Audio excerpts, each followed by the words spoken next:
Assalomu alaykum aziz muxlis. Kanalimizda yangi bo'lsangiz obuna bo'lishni unutmang. Sizlarga so'nggi xabarlarni yetkazishda davom etamiz. Tezkor xushxabar. Prezidentimizning ish haqi, pensiyalar, stipendiyalar va nafaqalar miqdorini oshirish to'g'risidagi farmoni qabul qilindi. Hujjatga ko'ra 2026-yil 1-iyuldan pensiyalar, nafaqalar, shuningdek ijtimoiy reyestrga kiritilgan oilalarga bolalar nafaqasi va moddiy yordam to'lovlari miqdori 7% ga oshiriladi.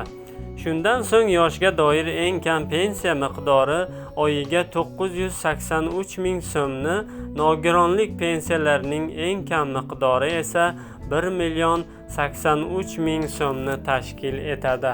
Pensiyani hisoblashning bazaviy miqdori 504 ming so'm etib belgilanadi.